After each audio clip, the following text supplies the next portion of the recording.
Hi, welcome to our channel of IGNOU Audiobooks, Indira Gandhi National Open University, Staff Training and Research Institute of Distance Education, STRIDE, Master's Degree Programs, Master of Arts, Distance Education, MADE, 2nd year. MDE 419 Staff Training and Development in Distance Education. Block 5 Staff Development Experiences. Unit 3 Train in Gun Staff Development for Distance Education, a Strategic Perspective. Note: this paper by Bernadette Robinson was originally written by way of an introduction to training and professional development of distance educators, a resource book of articles published by the Commonwealth of Learning, COL, in 1997.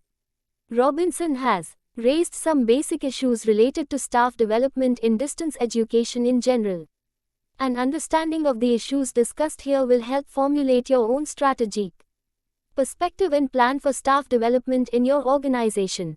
After having gone through this paper, you could try to relate as many relevant issues raised here to your situation and see at what stage your organization is with regard to staff development. Introduction. The need for training and professional development for staff has received growing acknowledgement as open and distance education has expanded, diversified, made use of an increasingly wide range of new technologies and established itself as a legitimate field of study. There is now greater understanding of training needs and the role that training can play, especially in the achievement of good quality. Despite this, training for distance educators is still seen largely as a cost, not an investment. It has frequently been given low priority in organizational plans and funding allocations. Furthermore, even when training has been provided, organizations and projects have not always been ready enough to utilize the new learning. This means that opportunities for capacity building are lost. One problem, especially in developing countries, is the lack of information on training and staff development. Information can be difficult to get, since the literature is scattered across a range of sources. This resource book should help solve that problem. It contains a substantial collection of papers drawn from journals, books and reports on distance education in several countries. This book has three main aims: to improve access to information about staff development for distance education, to share experience, illustrating a range of contexts and practices, to identify key issues for consideration in your own particular context. The papers provide a rich collection of experience in developing staff for open and distance learning. They cover key areas of operation in distance education: planning, management and administrative, Section I; course design and development, Section 2; using technology in distance education, Section 3; student support and tutor training, Section IV. They describe a broad range of practice, provide case studies and illustrate a variety of approaches. They also identify problems and issues for debate, and describe difficulties that you may be familiar with in your own context. Whether your organization is large or small, a permanent institution or a time-limited project, so far, relatively little research has been done on training and staff development in distance education. This introductory chapter has two main aims: to provide a brief orientation to staff development in general, to highlight the strategic perspective and organizational context as aspect which is sometimes neglected. Lessons from experience. The papers in this book contain useful lessons from experience so far.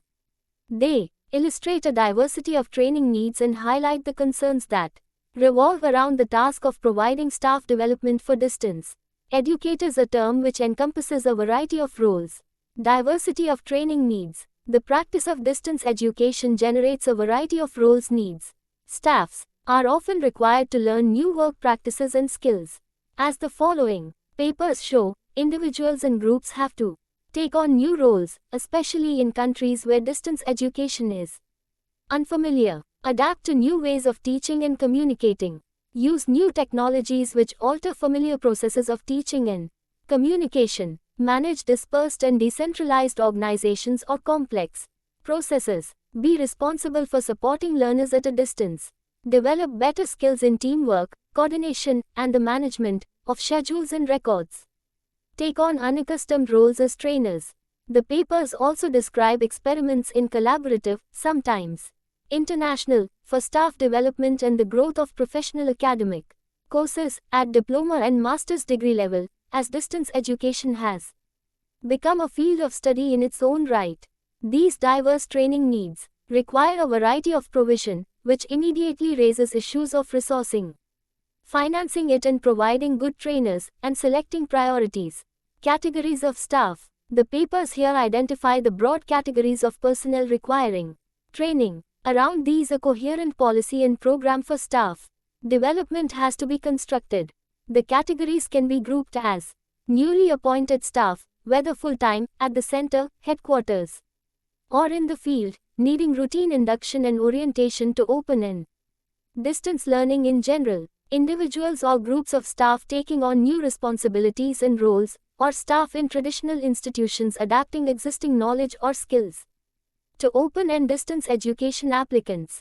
All staff periodically, to ensure the maintenance of skills and standards, and their continuing professional development as individuals and groups. Staff, individual and groups, who face specific changes in their work as a result of change within the organization as a whole, changes such as the introduction of new systems or new technology.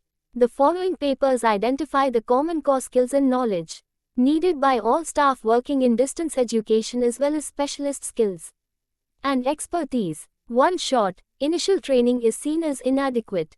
Instead, training has to match the changing needs of individuals, jobs and groups.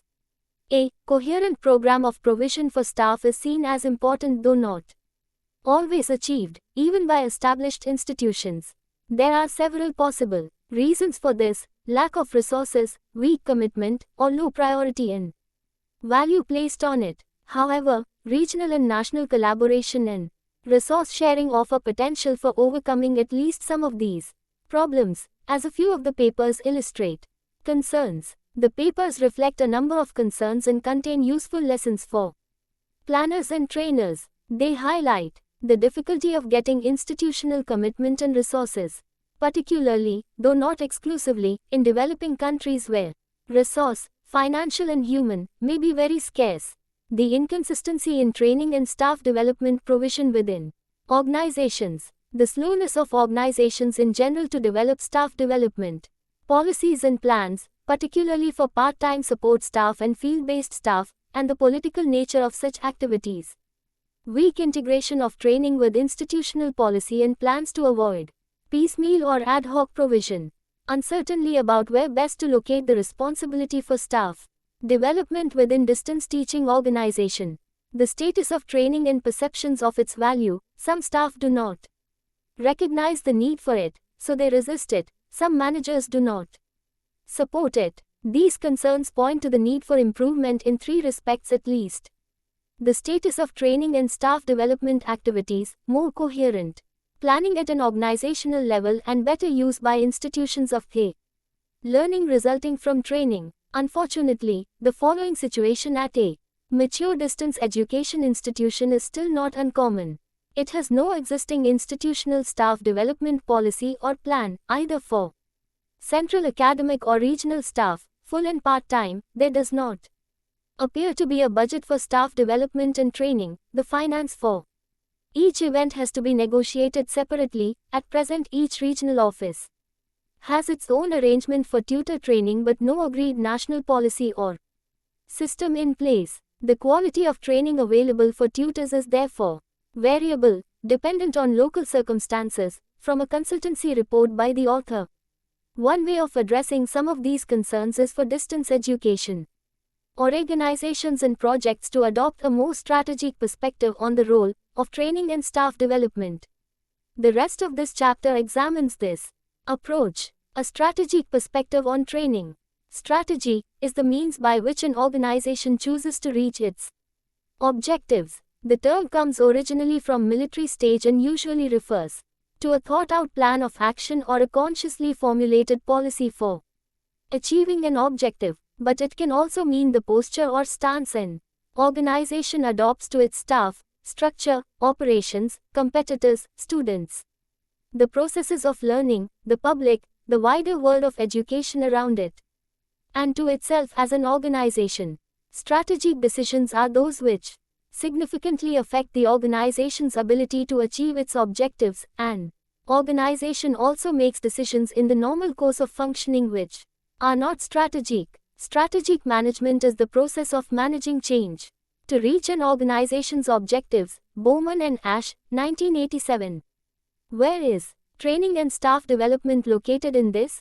Unfortunately, and especially in higher education, training is sometimes seen by senior managers as peripheral to the achievement of institutional objectives rather than central to it. The role of training in achieving institutional objectives in distance education is too often underestimated, partly because open and distance education is seen as just a small variation on the practice of traditional forms.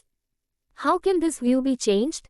What is meant by training and staff development anyway? What is training? Though a convenient shorthand term, training is regarded by some as too narrow to describe the range of learning involved in training experiences or in continuing staff development, education and training. For example, development is the all-important primary process through which individual and organizational growth can through time achieve their fullest potential. Education is a major contributor to that development process, because it directly and continuously affects the formation not only of knowledge and abilities, but of character and of culture, aspirations and achievements. Training is the shorter-term, systematic process through which an individual is helped to master defined tasks or areas of skill and knowledge of predetermined standards. Stewart, 1988, page 5.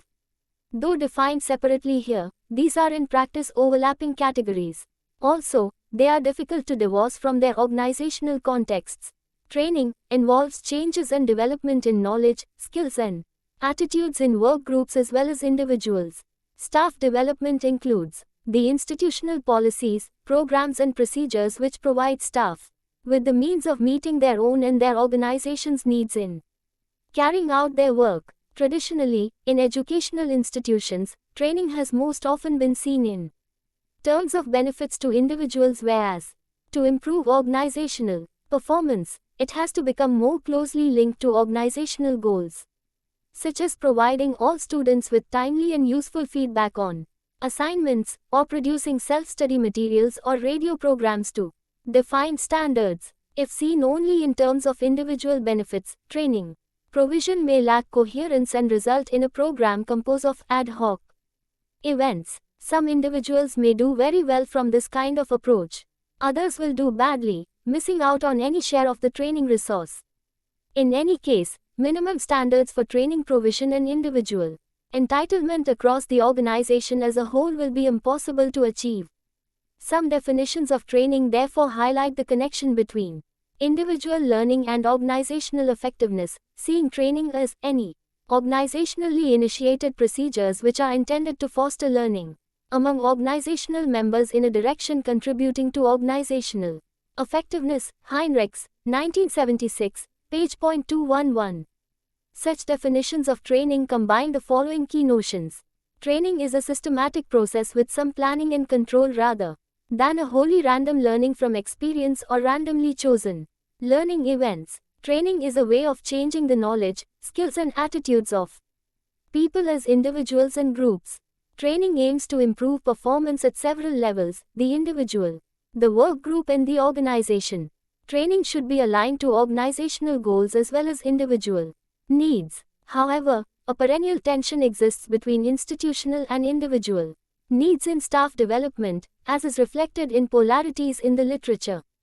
Generally on staff development, there is a view that adults are not human resources for organizational efficiency. Organizations are resources for human development. Meziero, 1984, page 226. So staff development, as a consequence, should cater for individual differences and interests. Staff development directed wholly or organizational goals is seen as a form of managerial control. Development at only one or other end of the institutional-individual continuum is likely to be ineffective. An appropriate balance between the two is needed. What is appropriate will be defined by the context and culture. Does training make a difference? Many benefits are claimed for training, but not all training is effective. Training can fail to achieve its purposes for several reasons. The trainers have inadequate knowledge and skills. The content is weak or irrelevant, or the design and conduct of the training are not underpinned by sound learning theory. Preparation by trainers, organizers and institutions is inadequate. The wrong people or location are selected for training. The length of the training period is inappropriate for the objectives set. For provide practice and feedback opportunities. Participation by staff is intermittent, especially when workshops are provided on-site and work demands interrupt. A mismatch exists between training methods used and the training goals. Too long a time lag is left before applying new learning to real work. Training is provided as an activity detached from the real work context or organizational realities. The institution has not prepared well enough to make use of the training outcomes. Some of these failings are easier to put right than others. A training intervention, whether an event or the provision of materials, can be deemed successful, having good trainers, high levels of participation, soundly based content, well-designed learning activities or materials, positive reactions from participants, and so on, yet have little impact or transfer outside of the training situation. Why should this be? How can this lag be overcome? Training as organizational change. The planning of training and staff development sometimes starts with the wrong set of questions, largely about the training event or activities to be provided. It needed to start instead with a set of organizational questions put to all those involved about organizational goals, short-term and long-term, and priorities. The overall goals of an organization and the standards for achievement of the tasks leading to those goals should determine the main training provision, especially where resources are scarce. In aligning training effort with strategic goals, senior managers are an important element in making training effective. As some papers in this book confirm, they need to play a significant role but do not always do so. They have the responsibility for ensuring that staff development is harnessed to the goals of the organization as a whole. Training has status and is resourced adequately. A purpose, policy and plans for staff development are established. Needs are systematically analyzed and prioritized within an institutional plan. The investment of time, effort and finance in training is carefully evaluated and used as a basis for planning future staff development. This applies to large institutions involved in distance education as well as small project organizations. Improvements in individual skills and work performance cannot easily be divorced from the organizational context in which the individual works. In my experience of leading workshops on distance education, the organizational issues surface fast when training involves the transfer of learning to real work contexts. These can present considerable obstacles. Procedures, role boundaries, communication routes, systems and other people are often affected by changes in individual work practices. The converse is also true. Changes in individual work practices are affected by these things, being either constrained or enabled by them. The organizational setting determines to a large extent whether or not the training given and new skills learned will be put to use.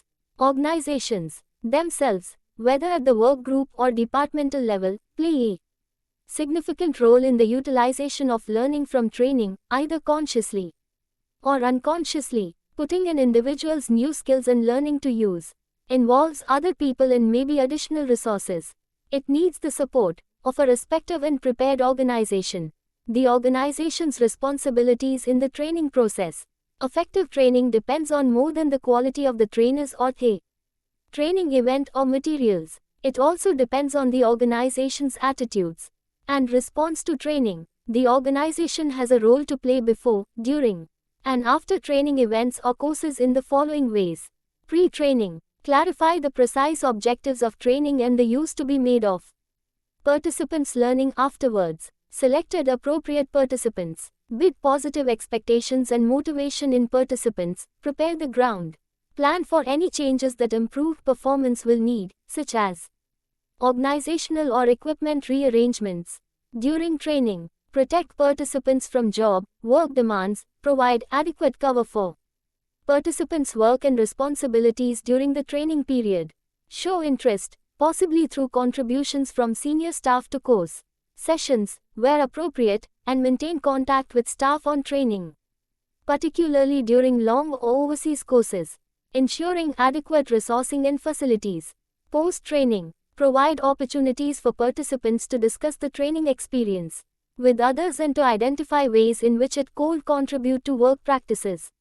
Make a breathing space for re-entry, not presenting returnees with an overwhelming backlog of work. As can be seen, this view of training embeds it in the organization and work context. Does this reflect the situation in your own distance education organization or project? If not, how is it different? To what extent is training linked to strategic goals in your organization? You might find it revealing to spend a few minutes going through the checklist in Table 3.1 and thinking about your own distance education organization. Table 3.1. How far is training linked to strategic goals in your organization? Checklist. Is there a training, staff development policy? Is it widely known? How are decisions made about training provision? Who decides? Who are consulted? What methods are used to identify staff development needs in your organization or project? At the organizational level, at the job level, at the person, individual level? How well are these levels integrated? Which dominates? Why? In what direction does the balance need to change, in your view? How are priorities decided? On what basis? What is the effect of this on training provision? In what ways is staff development provision linked to organizational objectives? How well is it linked? How could it be strengthened? Who is responsible for this? Who should be responsible at the different levels, in your view? Do training objectives and programs change as soon as there is a change in the organization's strategic decisions? When did this last happen in your organization? What was the outcome? What did you find? What conclusions did you draw? What gaps or weak links did you identify? How could you strengthen the links between strategic goals and training in your particular context? What obstacles in doing this can you envisage? Developing a strategy, a starting point for the development of a strategic perspective on staff development is gaining the support of senior management, then defining a purpose, policy and plan for training. The purpose expresses the general reason for it. The policy gives the guidelines to be followed in planning activities, clarifies responsibilities, identifies types of training, resources and goods. The plan explains in details what will be done to translate the purpose and policy into practical action. The defined purpose and policy together set the framework for the development of training and staff development of a training and staff development plan. Although ideally this would come after an institution-wide audit of training needs which could inform it very specifically and modified later. However, training may also have to be provided to respond immediately to major problems or changes. In this case, a problem-centered strategy can be used where purposes and policy are agreed for a specific situation and where planning is on a rolling and short-term basis, reviewed frequently instead of over a longer-term span of time.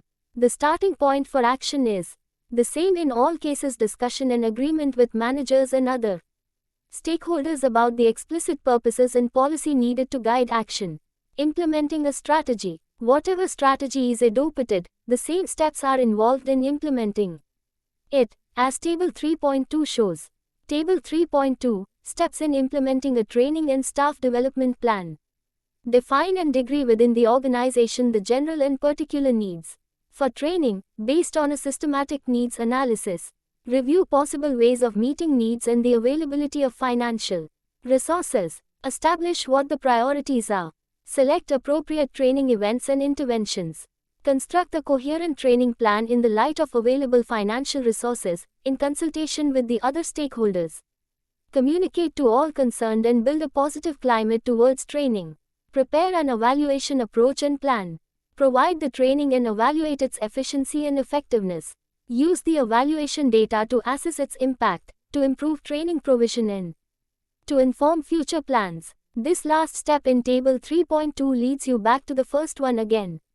To start the cycle anew with more reviewing and adjusting the second time around.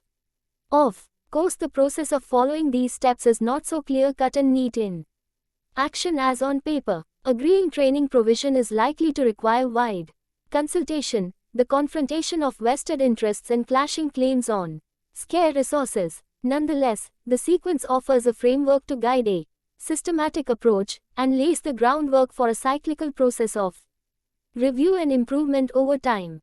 The next step is to set a time frame on the process and allocate responsibility for achieving it. Identifying training needs. So far, needs analysis has been mentioned several times and is referred to in a number of the following papers. This is an important element in designing effective training. However, it is often sketchily done and tends to be linked too little to priorities within the organization as a whole and to concentrate only on the individual. This can result in piecemeal provision with no clear priorities to guide choices in the face of competing claims and scarce resources. A training need refers to an observable gap or discrepancy between an individual or group's present knowledge and competence and the levels or standards identified as necessary or desirable to do the job effectively. A training need should not only refer to an individual's expression of preference for or interest in a particular event, program or training opportunity, though this tends to be the most frequent interpretation of training need in an education setting. Of course, individual interest, motivation and preferences have to be taken into account in negotiating, designing and providing training programs, but they are only part of the story. Heavy reliance on a needs analysis which is only based on expressions of job holders' wishes is likely to lead to training provision which is not well aligned to organizational goals and to the unfair allocation of resources. However, the priorities identified at the individual, job and organizational levels may coincide too. Training needs analysis refers to the systematic process of identifying the standards of skills, knowledge and attitudes required in a job and auditing present competence to establish where and in what respects they need improving. It is also worth noting that a gap in knowledge or performance may not always be solved by providing training. Other factors may be responsible, such as the organizational structure, systems, culture or reward systems. Training of itself will not solve these problems. Training needs analysis should be done on three levels: the organizational, the job and the individual. McGehee and Thayer, 1961.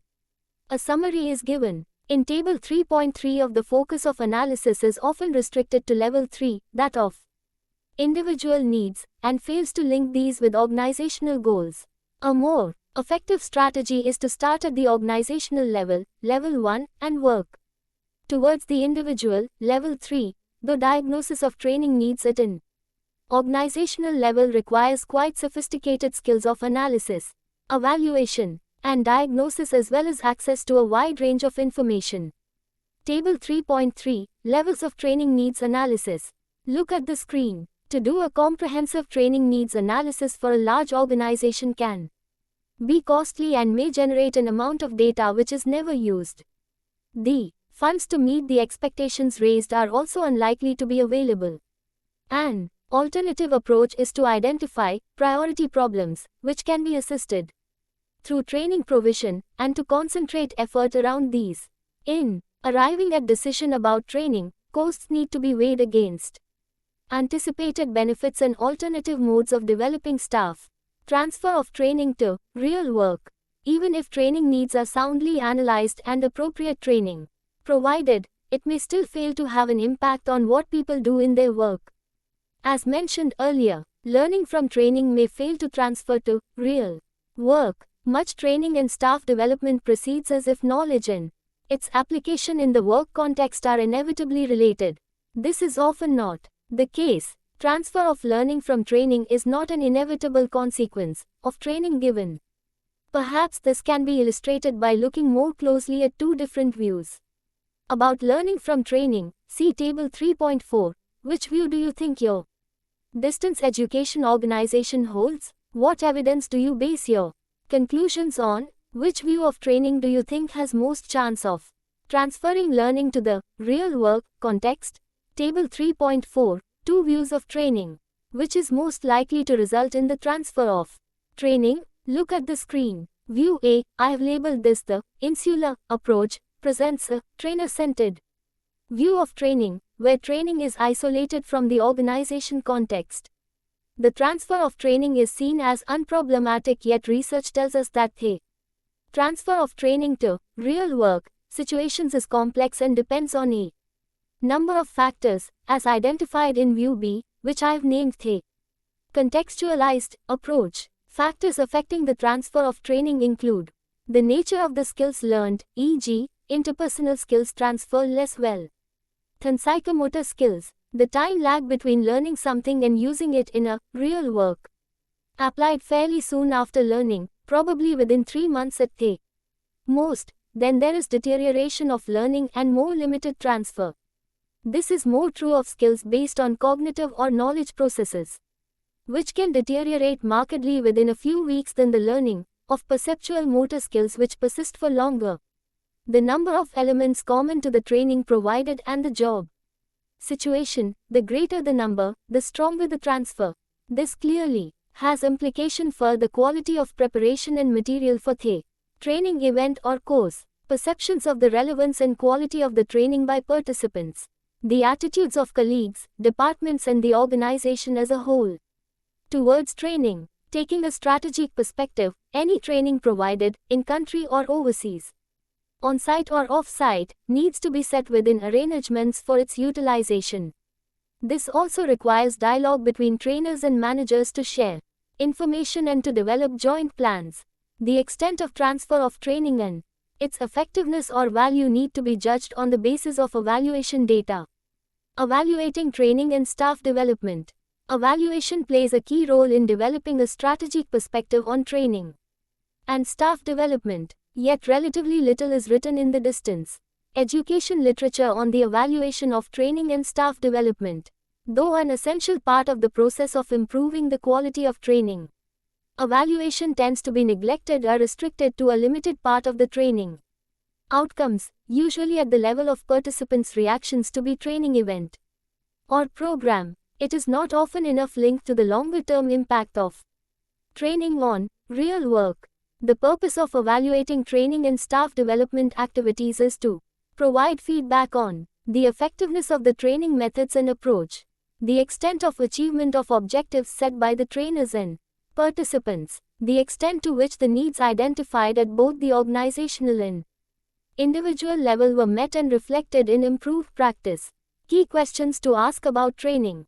Was the training efficient? Has the training achieved its objectives at acceptable costs? Was the training effective? Was the training well done and was it worth while to provide? What did it contribute to the achievement of organizational goals? Was it cost effective? Did it achieve most of its objectives in a reasonably economy way? Was it the most cost effective way or were there better alternatives? Questions about efficiency are the ones asked most often, perhaps because they are easier to answer than the other. One consequence is that training is evaluated mainly in terms of satisfaction with the event or course. However, the other questions are equally important in evaluating changes in 4 areas: individual learning, performance on the job, work group change and organizational change. Stopping at evaluating the training event alone is to evaluate within a closed loop. This is because the objectives for training are also to be found in the work and organizational context which gave rise to them. So to break out of the closed loop, the evaluation needs to go beyond the training event or activity itself. A broader approach to evaluating training and staff development is needed. If learning from training is to be viewed as a part of organizational development, then there are 4 aspects of it which need to be evaluated: context, inputs, reactions and outcomes. The Zero model, based on Waugh et al. 1970, is helpful in doing this. See Table 3.5. Table 3.5, a model for evaluating training. Zero. Context in which the learning event takes place. How accurately were needs initially diagnosed? What information was used and how was it analyzed to establish these needs? Was training an appropriate solution to the problem? Why was this particular kind of event and form chosen? How were learning objectives selected? What learning objectives were set? Which level of outcomes did they relate to? Individual learning, performance on the job, departmental change, and organizational change. How does this learning event link to others in the participants' experience and to other training events provided? Does it fit with an organizational plan for training? Inputs to the training. What resources were available for the training event? What were actually used? Personnel, physical and financial resources, time. What were the learning structure, content, media and methods? Did these incorporate sound principles of learning? What was the final cost? Was the selection of participants appropriate? Did they attend the training provided? What was the take-up? Was this the best and most appropriate way of training? Reactions to the training. What reactions to the learning event did participants and trainers have? Was it perceived to have achieved its original objectives? Outcomes from the training. Was it efficient? Was it effective? Was it cost-effective? In this model, outcomes refer to more than the reactions of participants to the learning event or training intervention. They also refer to longer-term impact and real-work changes. So what kinds of outcomes should be evaluated? Outcomes to be evaluated. Hamblin, 1974, proposes a framework which lists 5 levels of outcomes for evaluation. This moves from the level of individual reaction to the training given, to change in practice, in the individual, the work group and the organization. This requires assessing the impact of training over different periods of time, short-term and longer-term. Hamblin also argues that different levels of outcome are linked together in a cause and effect chain, each dependent on the success of the previous one. It is easier to evaluating training outcomes at some levels than others. For example, evaluation of training at the reactions level is easier than assessing effects on the achievement of organizational goals. Level 1 reactions which lead to Level 2 learning which leads to Level 3 change in individual behavior which leads to Level 4 change in the department of work group which leads Level 5 effects on the achievement of organization goals. To determine the outcomes of training at each of these levels, different objectives for each need to be identified and the extent of their achievement assessed. The objectives to be measured at each level of outcomes is shown in Table 3.6. Table 3.6, Outcomes and their measurement. Look at the screen. It gets more difficult and time-consuming to do the evaluation of outcomes as you move down the chain, but of course this need not be done for every single event, for example, a day's workshop or an hour's audio conference training session. It is also difficult to demonstrate effects for complex areas of skill development which need to take place over time. However, difficulty is not an argument for not doing it. Measuring outcomes should be done on a regular but selective basis and for larger units of programs. As a whole, it is an area for research and development. Conclusion. Training and staff development have an important role to play in contributing to the quality of distance education. Some problems in the functioning of distance education can be attributed directly to lack of training, though, as the papers in this book show, there is a accumulating experience and activity in the training of distance educators.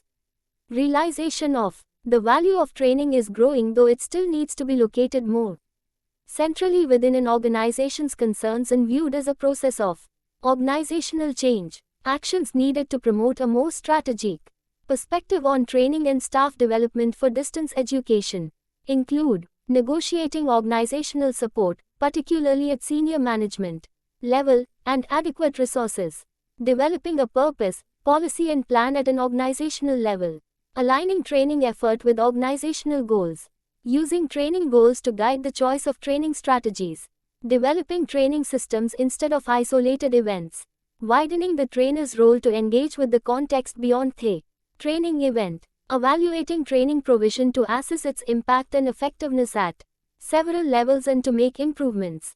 The papers in this book provide a wide range of ideas and illustrations of staff development in action. In transplanting ideas and practices to other countries, an important factor in their success will be the incorporation of the new and different culture. Again, the context affects the outcomes. While particular training activities and events may in themselves be effective, their organizational effects may depend for success on changes in reward structures, relationships between people and role holders, and other aspects of the culture of the particular organization or society. The effectiveness of training is inevitably linked to the context of the organization and its culture, though there are common principles of good practice. Thank you for watching. We will see you in the next video with the next chapter.